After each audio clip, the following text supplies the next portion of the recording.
الله أكبر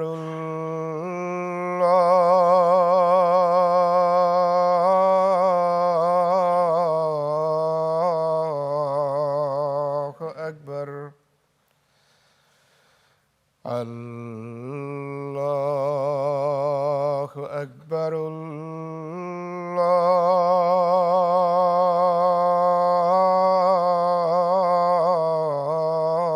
الله أكبر أشهد أن لا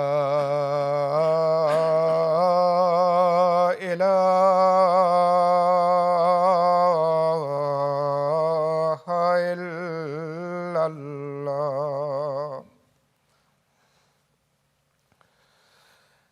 أشهد أن لا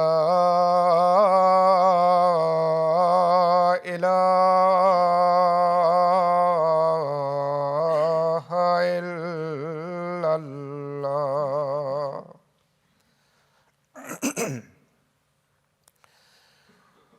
أشهد أن محمدًا رسول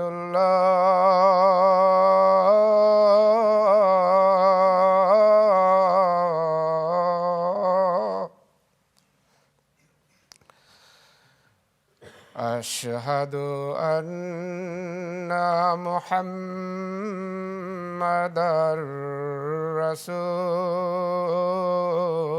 رسول الله حي على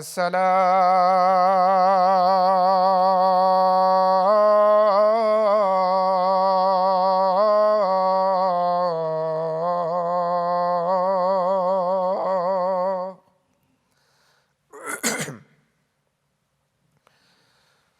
حي على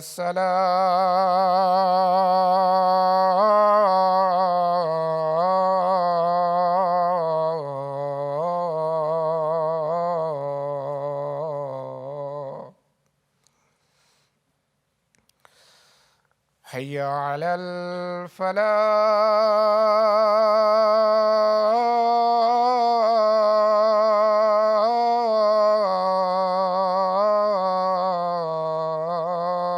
الفلاح حي على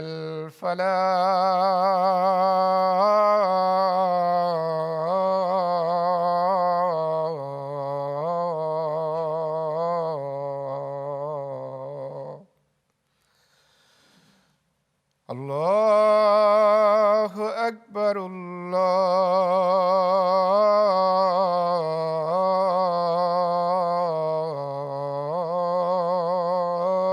الله أكبر لا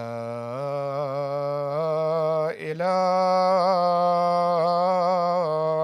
إلا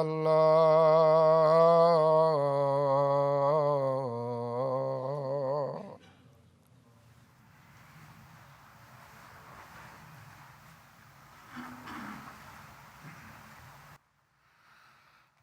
السلام عليكم ورحمة الله.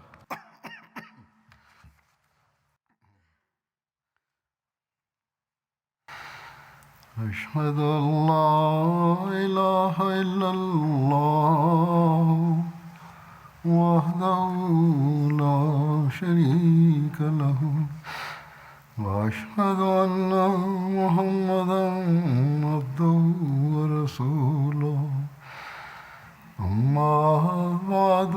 فأعوذ بالله من الشيطان الرجيم بسم الله الرحمن الرحيم الحمد لله رب العالمين الرحمن الرحيم مالك يوم الدين إياك نعبد وإياك نستعين اهدنا الصراط المستقيم صراط الذين أنعمت عليهم غير المغضوب عليهم ولا الضالين.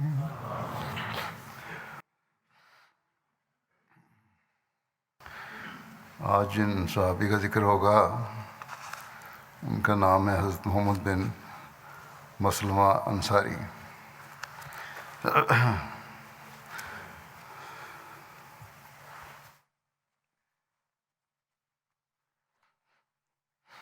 حضرت محمد کے والد کا نام مسلمہ بن سلمہ تھا. ان کے دادا کا نام سلمہ کے علاوہ خالد بھی بیان کیا گیا ہے، اور ان کی والدہ ام سہم تھیں جن کا نام خلیدہ بنت ابو عبیدہ تھا. ان کا تعلق انصار کے قبیلہ اوس سے تھا اور قبیلہ عبد اشل کے حلیف تھے. حضرت محمد بن مسلمہ کی کنیت ابو عبداللہ یا عبد الرحمن اور ابو سعید بھی بیان کی جاتی ہے. علامہ ابن حجر کے نزدیک ابو عبداللہ زیادہ صحیح ہے. ایک قول کے مطابق آپ بعثت نبی سے 22 سال پہلے پیدا ہوئے اور ان لوگوں میں سے تھے جن کا نام جاہلیت میں محمد رکھا گیا. مدینہ کے یہود اس نبی کے منتظر تھے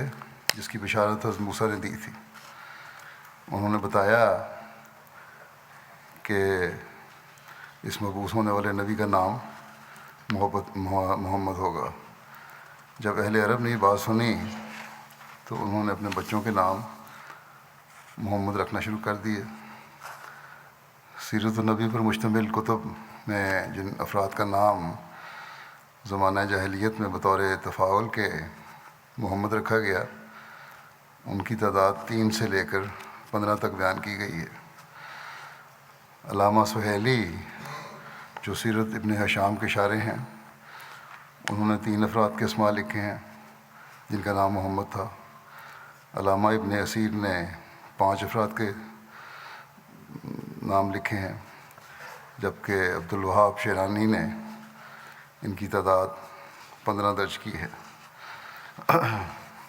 معلومات کے لیے یہ 15 نام چند نام جو ہیں یہ بتا بھی دیتا ہوں. ان میں ہے محمد بن سفیان، محمد بن احیہ، محمد بن حمران، محمد بن خزائی، محمد بن عدی، محمد بن اسامہ، محمد بن براء، محمد بن حارث، محمد بن ہرماز، محمد بن خولی، محمد بن یحمد، محمد بن یزید، محمد بن اسیدی اور محمد فقیمی اور حضرت محمد مسلمہ. حضرت محمد مسلمہ قدیم اسلام لانے والوں میں سے تھے. آپ حضرت مصعب بن عمیر کے ہاتھ پر حضرت سعد بن معاذ سے پہلے اسلام لائے. جب حضرت ابو عبیدہ بن جراح ہجرت کر کے مدینہ تشریف لائے تو حضرت صلی اللہ علیہ وسلم نے ان کی آپ کے ساتھ مواخات قائم فرمائی. آپ ان صحابہ میں شامل تھے جنہوں نے کعب بن اشرف اور ابو رافع سلام بن ابو حقیق کو قتل کیا تھا. یہ دونوں وہ فتنہ پرداز تھے جو مسلمانوں کو نقصان پہنچانے کے درپے تھے اور اسی کوشش میں ہوتے تھے، بلکہ مسلمانوں پہ حملہ بھی کروانے کی کوشش کی. حضرت صلی اللہ علیہ وسلم پر بھی حملہ کرنے کی کوشش کی تو حضور صلی اللہ علیہ وسلم نے ان کو پھر مقرر کیا تھا ان کے قتل پر. حضور صلی اللہ علیہ وسلم نے بعض غزوات کے موقع پر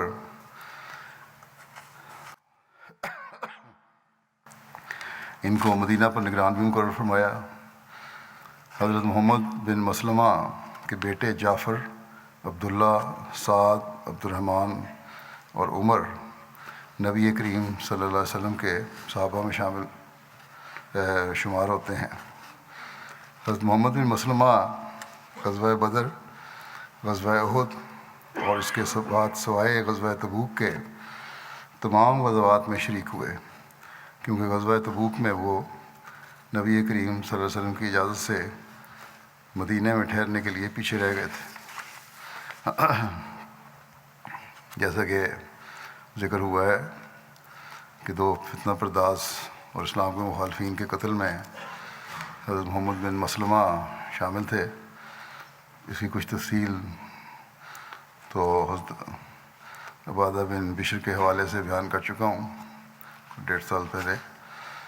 تاہم کچھ باتیں مختصر بیان کرتا ہوں، اس کے علاوہ کچھ اور تفصیل بھی ہے۔ سیرت خاتم النبیین میں مرزا بشیر احمد صاحب نے لکھا ہے کہ اس کے کعب بن اشرف کے قتل کے ضمن میں کہ بدر کی جنگ نے جس طرح مدینہ کے یہودیوں کی دلی دعوت کو ظاہر کر دیا تھا اور وہ مخالفت میں بڑھ گئے تھے، اپنی شرارتوں اور فتنہ پردازیوں میں ترقی کرتے گئے، چنانچہ کعب بن اشرف کے قتل کا واقعہ اسی کی ایک کڑی ہے۔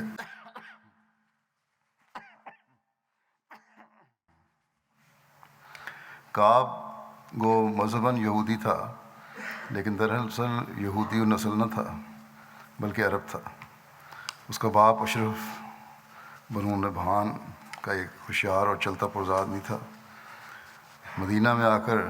بنو نذیر کے ساتھ تعلقات پیدا کیے، ان کا حلیف بن گیا۔ بالآخر اس نے اتنا اقتدار اور رسوخ پیدا کر لیا کہ قبیلہ بنو نذیر کے رئیس اعظم ابو رافع بن ابو الحقیق نے اپنی لڑکی اسے رشتہ میں دے دی، اور اس کے وطن سے کعب پیدا ہوا، جس نے بڑے ہو کر اپنے باپ سے بڑھ کر رتبہ حاصل کیا، حتیٰ کہ بالآخر اسے یہ حیثیت حاصل ہو گئی کہ تمام عرب کے یہودی اسے گویا اپنا سردار سمجھنے لگے۔ اخلاقی نقطہ نگاہ سے وہ ایک نہایت گندے اخلاق کا آدمی تھا، اور خفیہ چالوں اور ریشہ دوانیوں کے فن میں اسے بڑا کمال حاصل تھا۔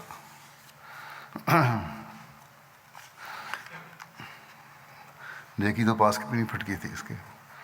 بس کمال تھا اس کا برائیوں میں، بدیوں میں، لڑانے میں، فساد پیدا کرنے میں، فتنہ پیدا کرنے میں۔ بہرحال جب حضرت صلی اللہ علیہ وسلم مدینہ میں ہجرت کر کے تشریف لائے تو کعب بن اشرف نے دوسرے یہودیوں کے ساتھ مل کر اس معاہدے میں شرکت اختیار کی جو حضرت صلی اللہ علیہ وسلم اور یہود کے درمیان باہمی دوستی اور امن و امان اور مشترکہ دفاع کے متعلق تحریر کیا گیا تھا، مگر اندر ہی اندر کعب کے دل میں بغض و عداوت کی آگ سلگنے لگ گئی، اور اس نے خفیہ چالوں اور خفیہ ساز باز سے اسلام اور بانی اسلام کی مخالفت شروع کر دی۔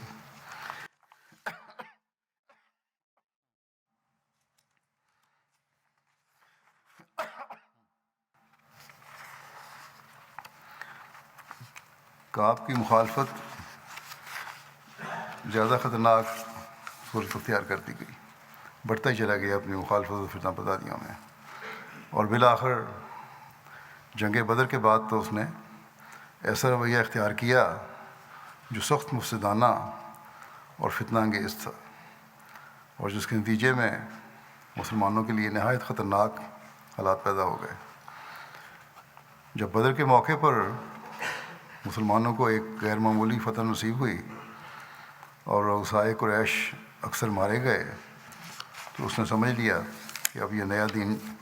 یوں ہی مٹتا نظر نہیں آتا۔ پہلے تو خیال تھا کہ یہ نیا دین ہے، ختم ہو جائے گا، خود ہی اپنی موت مر جائے گا، لیکن جب اسلام کی ترقی دیکھی، بدر کے جنگ کے نتائج دیکھے، تو پھر اس کو خیال پیدا ہوا اس طرح نہیں مٹے گا یہ۔ چنانچہ بدر کے بعد اس نے اپنی پوری کوشش اسلام کو مٹانے اور تباہ و برباد کرنے میں صرف کر دینے کا تہیہ کر لیا۔ جب کعب کو یہ یقین ہو گیا کہ واقعی بدر کی فتح نے اسلام کو وہ استحکام دے دیا ہے جس کا اسے وہم و گمان بھی نہ تھا، تو وہ غیظ و غضب سے بھر گیا، اور فوراً سفر کی تیاری کر کے اس نے مکے کی راہ لی اور وہاں جا کر اپنی چرب زبانی اور شعر گوئی کے زور سے قریش کے دلوں کی سلگتی ہوئی آگ کو اور شعلہ بار کر دیا، بھڑکا دیا، اور ان کے دل میں مسلمانوں کے خون کی نہ بجھنے والی پیاس پیدا کر دی اور ان کے سینے جذبات انتقام و عداوت سے بھر دیے۔ اور جب کعب کی اشتعال انگیزی سے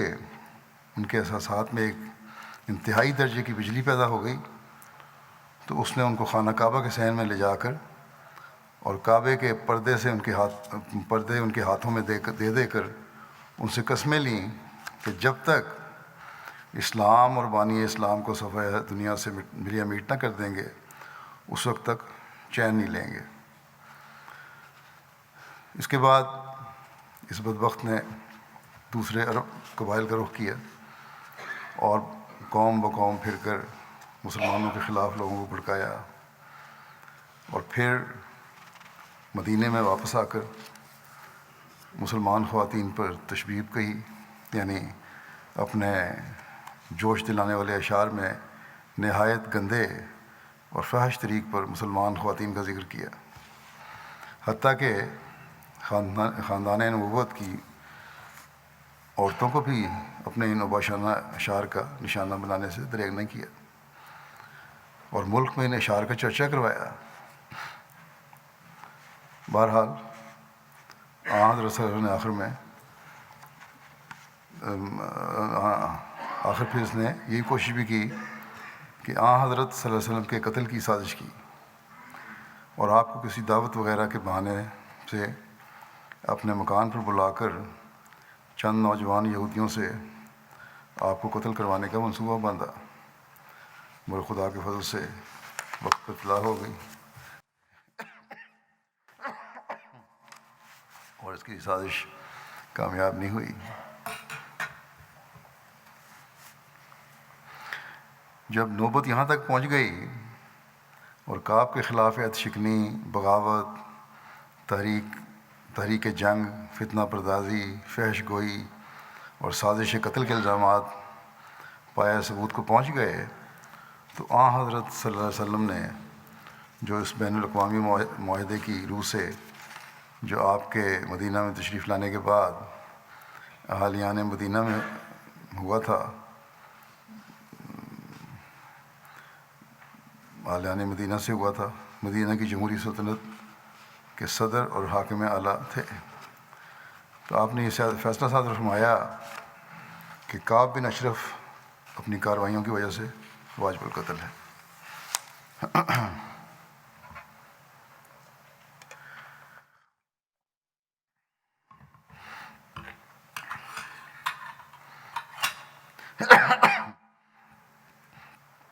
کیونکہ اس وقت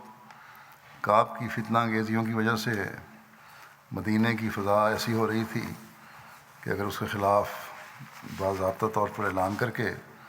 اسے قتل کیا جاتا تو مدینہ میں خطرناک خانہ جنگی شروع ہو جانے کا احتمال تھا، جس میں نہ معلوم کتنا کشت و خون ہوتا، اور حضرت صلی اللہ علیہ وسلم ہر ممکن اور جائز قربانی کر کے بین الاقوامی کشت و خون کو روکنا چاہتے تھے۔ آپ نے یہ ہدایت فرمائی کہ کعب کو برملا طور پر کھلے طور پر قتل نہ کیا جاوے، بلکہ چند لوگ خاموشی کے ساتھ کوئی مناسب موقع نکال کر اسے قتل کر دیں، اور یہ ڈیوٹی آپ نے قبیلہ اوس کے ایک مخلص صحابی محمد بن مسلمہ کے سپرد فرمائی، اور انہوں نے تاکید فرمائی کہ جو طریق بھی اختیار کریں قبیلہ اوس کے رئیس سعد بن معاذ کے مشورے سے کریں۔ محمد بن مسلمہ نے عرض کیا کہ یا رسول اللہ، خاموشی کے ساتھ قتل کرنے کے لیے تو کوئی بات کہنی ہوگی، یعنی کوئی عذر وغیرہ بنانا پڑے گا جس کی مدد سے کعب کو اس کے گھر سے نکال کر کسی محفوظ جگہ میں قتل کیا جا سکے۔ آپ نے ان عظیم الشان اثرات کا لحاظ رکھتے ہوئے جو اس موقع پر ایک خاموش سزا کے طریق کو چھوڑنے سے پیدا ہو سکتے تھے فرمایا کہ اچھا، چنانچہ محمد بن مسلمہ نے سعد بن معاذ کے مشورے سے ابو نائلہ اور 2-3 اور صحابیوں کو اپنے ساتھ لیا اور کعب کے مکان پر پہنچے، اور کعب کو اس کے اندرون خانہ سے بلا کر کہا کہ ہمارے صاحب یعنی محمد رسول اللہ صلی اللہ علیہ وسلم ہم سے صدقہ مانگتے ہیں اور ہم تنگ حال ہیں، کیا تم مہربانی کر کے ہمیں کچھ قرض دے سکتے ہو؟ یہ بات سن کر کعب خوشی سے کود پڑا اور کہنے لگا کہ واللہ ابھی کیا ہے، وہ دن دور نہیں جب تم اس شخص سے بیدار ہو کر اسے چھوڑ دو گے۔ محمد بن مسلمہ نے جواب دیا، خیر ہم تو محمد صلی اللہ علیہ وسلم کی اتباع اختیار کر چکے ہیں، جس کام کے لیے تمہارے پاس آئے ہیں تم یہ بتاؤ کہ قرض دو گے یا نہیں؟ کعب نے کہا ہاں، مگر کوئی چیز رہن رکھو۔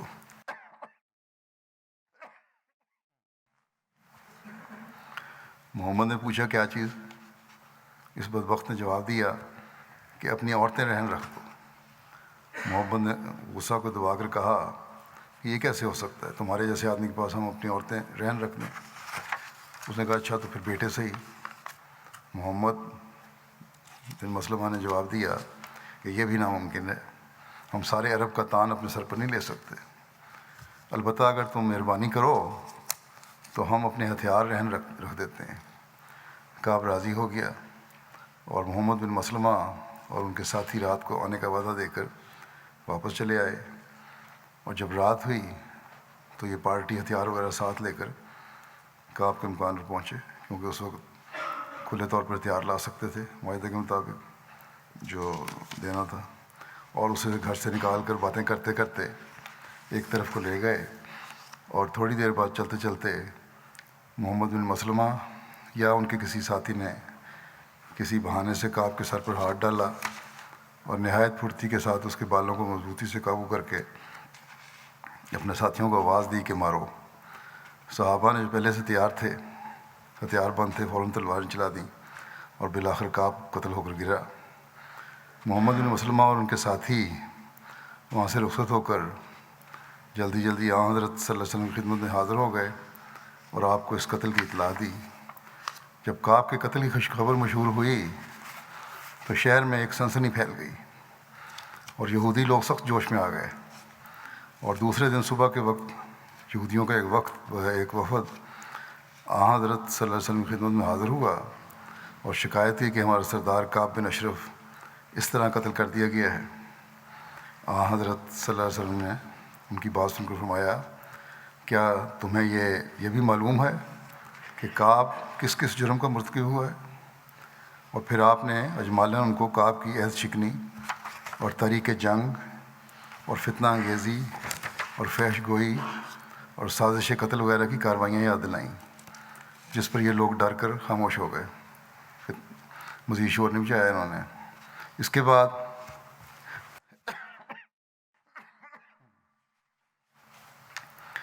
حضرت صلی اللہ علیہ وسلم نے ان سے فرمایا کہ تمہیں چاہیے کہ کم از کم آئندہ کے لیے ہی امن اور تعاون کے ساتھ رہو اور عداوت اور فتنہ اور فساد کا بیج نہ بو۔ چنانچہ یہود کی رضامندی کے ساتھ آئندہ کے لیے ایک نیا معاہدہ لکھا گیا، اور یہود نے مسلمانوں کے ساتھ امن و امان کے ساتھ رہنے اور فتنہ و فساد کے طریقوں سے بچنے کا اثر نو وعدہ کیا۔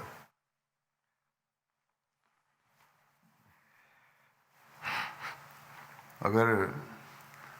کعب مجرم نہ ہوتا تو یہودی کبھی اتنی آسانی سے نیا معاہدہ نہ کرتے اور اس کے قتل پر خاموش بھی نہ رہتے۔ بہرحال یہ نیا معاہدہ انہوں نے کیا کہ آئندہ ہم امن سے رہیں گے۔ تاریخ میں کسی جگہ بھی مذکور نہیں کہ اس کے بعد یہودیوں نے کبھی کعب بن اشرف کے قتل کا ذکر کر کے مسلمانوں پر الزام عائد کیا ہو، کیونکہ ان کے دل محسوس کرتے تھے کہ کعب اپنی مستحق سزا کو پہنچا ہے۔ کعب بن اشرف کے قتل پر بعض مغربی مورخین نے بہت کچھ لکھا ہے، اور حضرت صلی اللہ علیہ وسلم کے دامن پر ایک بدنما دھبے کے طور پر ظاہر کر کے اس قتل کو اعتراضات جمائے ہیں، لیکن دیکھنا یہ ہے کہ اول تو یہ ہے کہ آیا یہ قتل فی ذاتے ہی ایک جائز فعل تھا یا نہیں، دوسرے آیا جو طریق اس کے قتل کے واسطے اختیار کیا گیا وہ جائز تھا یا نہیں۔ پہلی بات امر اول تو یہ ہے، یاد رکھنا چاہیے کہ کعب بن اشرف حضرت صلی اللہ علیہ وسلم کے ساتھ باقاعدہ امن و امان کا معاہدہ کر چکا تھا اور مسلمانوں کے خلاف کارروائی کرنا تو درکنار رہا، اس نے اس بات کا عہد کیا تھا کہ وہ ہر بیرونی دشمن کے خلاف مسلمانوں کی امداد کرے گا اور مسلمانوں کے ساتھ دوستانہ تعلقات رکھے گا۔ اس نے اس معاہدے کی روح سے یہ بھی تسلیم کیا تھا کہ جو رنگ مدینہ میں جمہوری سلطنت کا قائم کیا گیا ہے، اس میں حضرت صلی اللہ علیہ وسلم صدر ہوں گے اور ہر قسم کے تنازعات وغیرہ میں آپ کا فیصلہ سب کے لیے واجب القبول ہوگا۔ چنانچہ تاریخ سے ثابت ہے کہ اسی معاہدے کے ماتحت یہودی لوگ اپنے مقدمات وغیرہ حضرت صلی اللہ علیہ وسلم کی خدمت میں پیش کرتے تھے اور آپ ان میں احکام جاری فرماتے تھے۔ اگر ان حالات کے ہوتے ہوئے کعب نے تمام عہد و پیمان کو بالائے طاق رکھ کر مسلمانوں سے بلکہ حقیقت کہ حکومت وقت سے غداری کی اور مدینے میں فتنہ و فساد کا بیج بویا اور ملک میں جنگ کی آگ مشتعل کرنے کی کوشش کی اور مسلمانوں کے خلاف قبائل عرب کو خطرناک طور پر ابھارا اور حضرت صلی اللہ علیہ وسلم کے قتل کے منصوبے کیے، تو ان حالات میں کعب کا جرم بلکہ بہت سے جرموں کا مجموعہ ایسا نہ تھا کہ اس کے خلاف کوئی تعزیری قدم نہ اٹھایا جاتا۔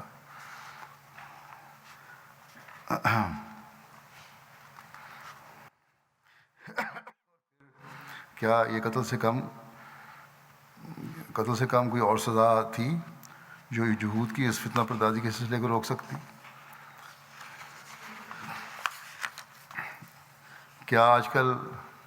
مہذب کھلانے والے ممالک میں بغاوت اور عہد شکنی اور اشتعال جنگ اور سازشی قتل کے جرموں میں مجرموں کو قتل کی سزا نہیں دی جاتی؟ اب جو سوال اٹھتا ہے وہ مرزا بشیر احمد صاحب نے لکھا ہے کہ یہ ہے کہ قتل کے طریق سے تعلق رکھتا ہے، جو سوال یہ اٹھتا ہے قتل کا طریق سے کیا تھا، جائز تھا کہ نہیں،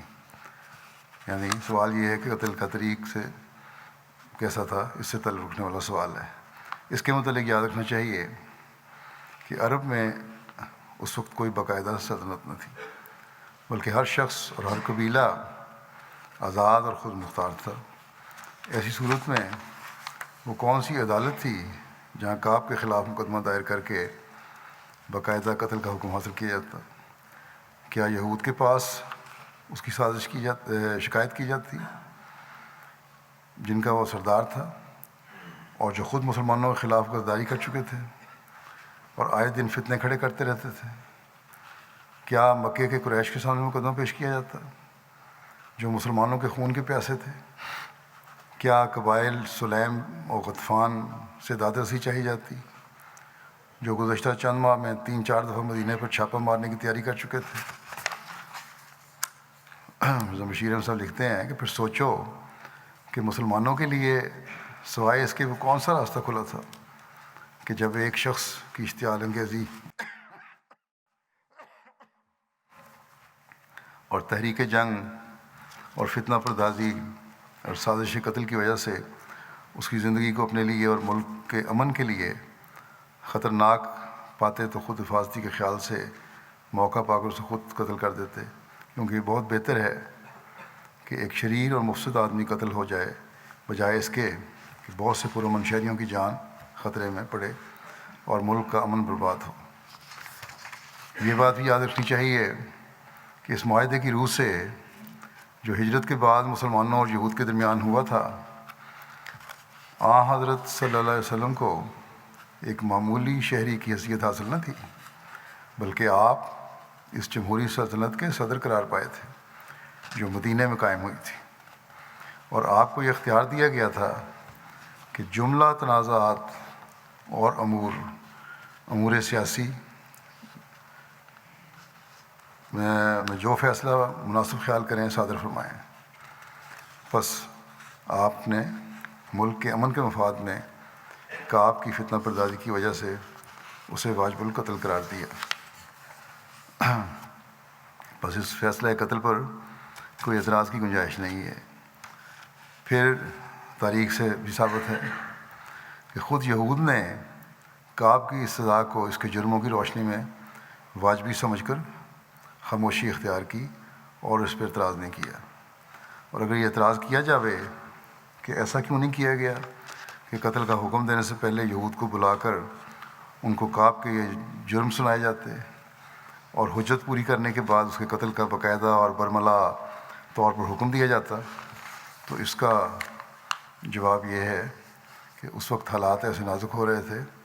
کہ ایسا طریق اختیار کرنے سے بین الاقوامی پیچیدگیوں کے بڑھنے کا سخت خطرہ تھا،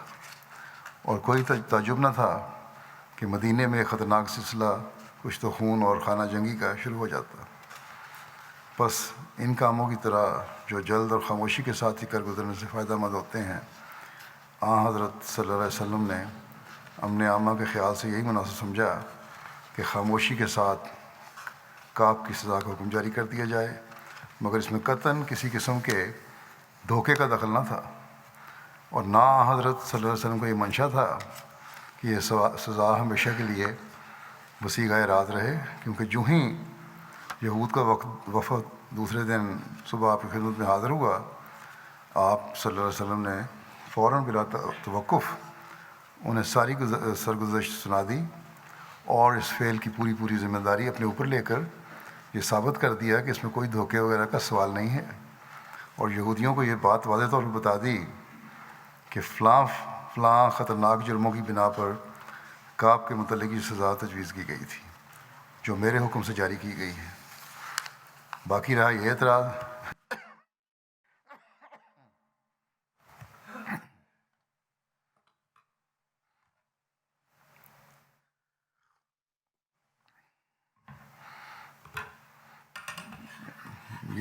کہ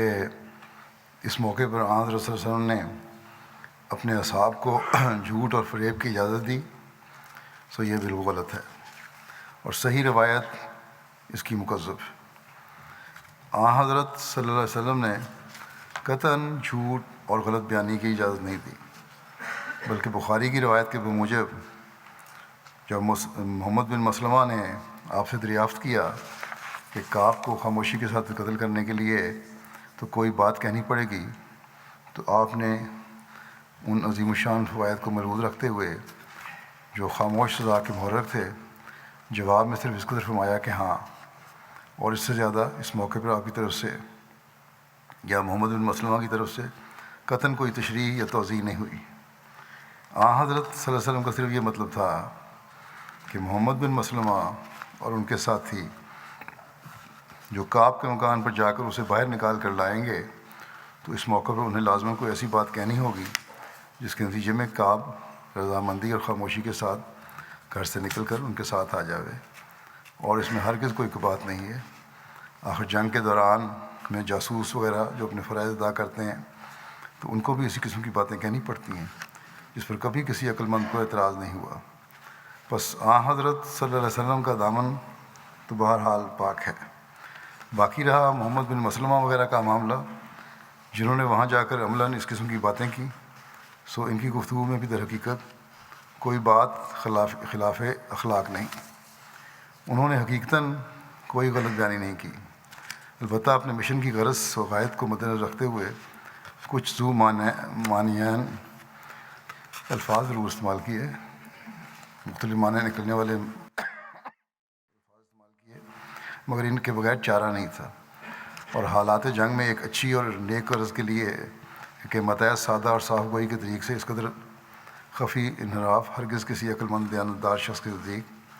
قابل اعتراض نہیں ہو سکتا. اب یہ بھی سوال بعضوں نے اٹھایا کہ کیا جنگ میں جھوٹ بولنا اور دھوکہ دینا جائز ہے؟ بعض روایتوں میں یہ مذکور ہوا ہے کہ حضرت صلی اللہ علیہ وسلم فرمایا کرتے تھے کہ الحرب خدعۃ، یعنی جنگ تو ایک دھوکہ ہے، اور اس سے نتیجہ یہ نکالا جاتا ہے کہ نعوذ باللہ حضرت صلی اللہ علیہ وسلم کی طرف سے جنگ میں دھوکے کی اجازت تھی،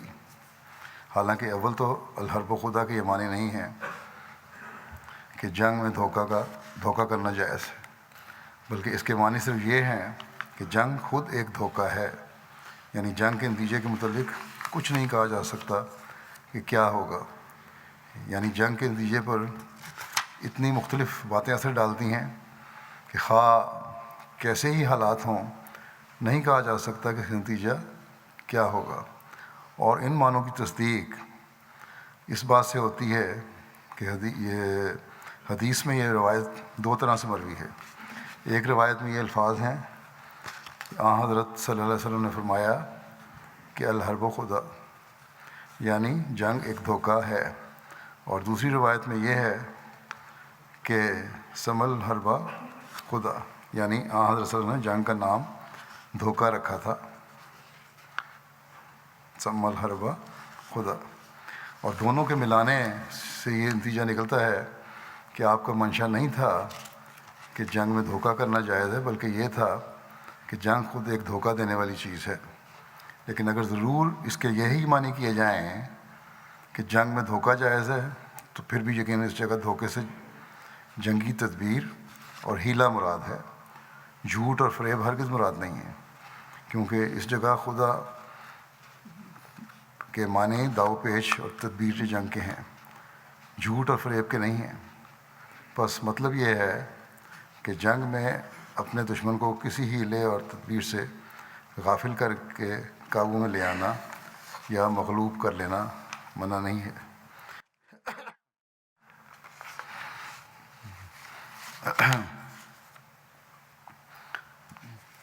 اب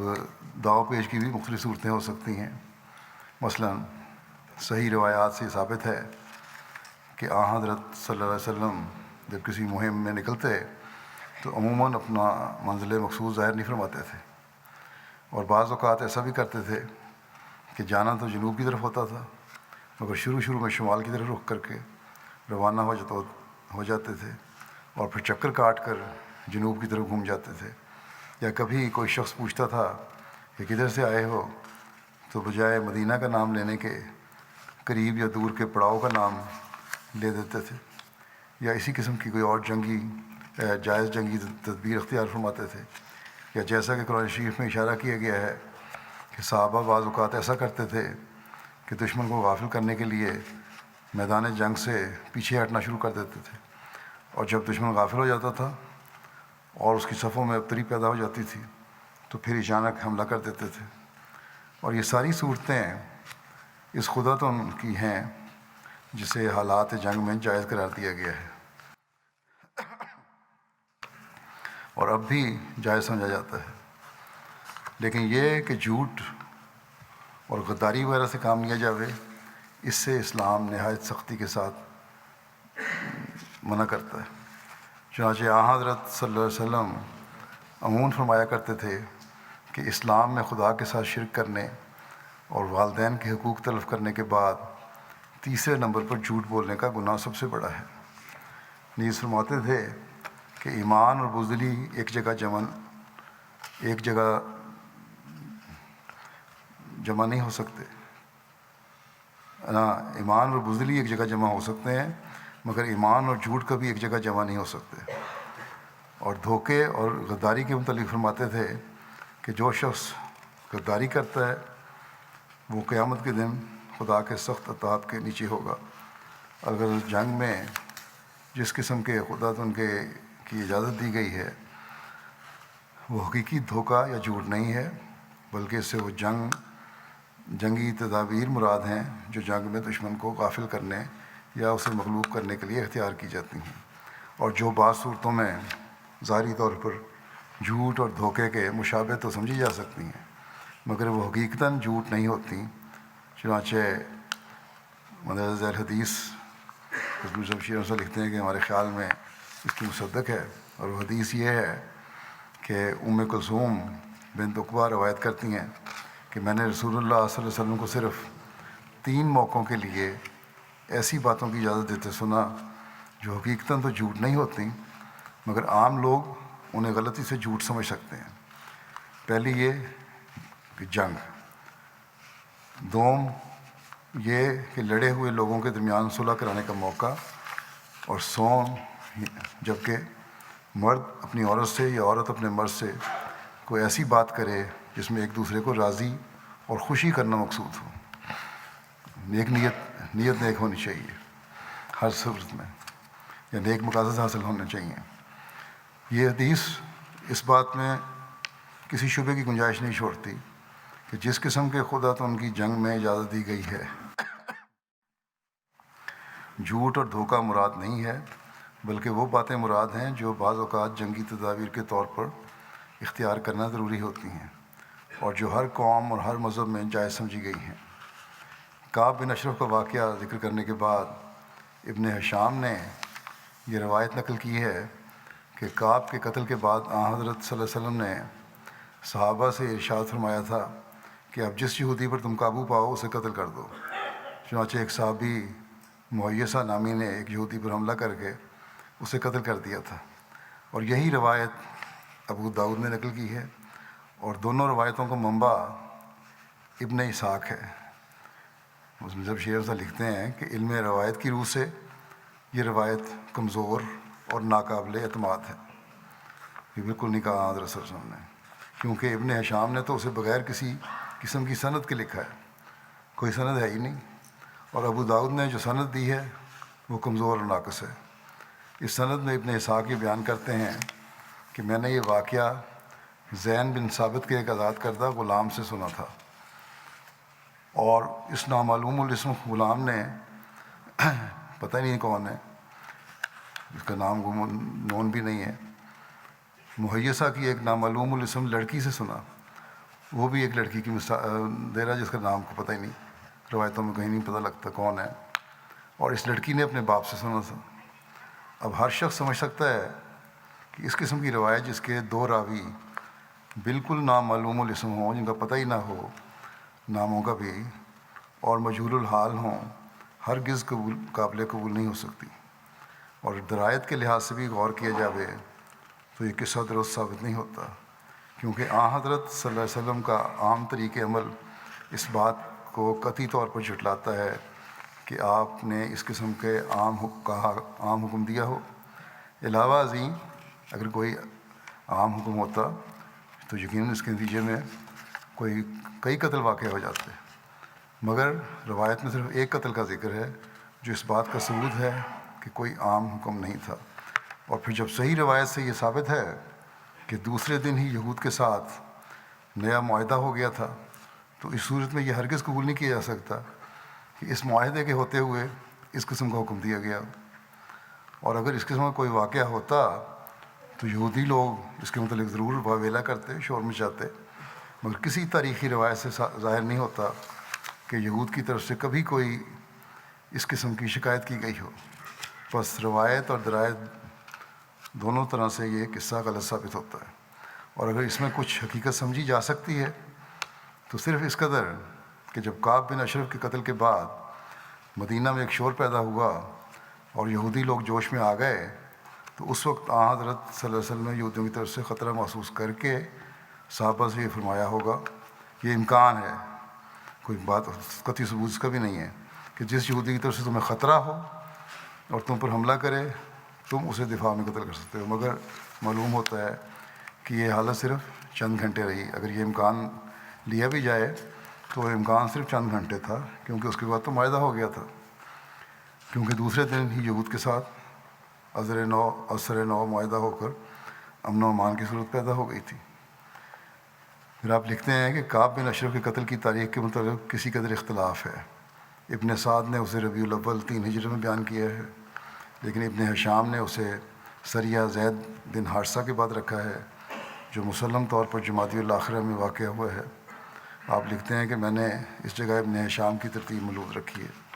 بہرحال یہ ذکر ابھی مزید کچھ 1-2 واقعہ ہیں، وہ آئندہ انشاءاللہ پیش ہوں گے۔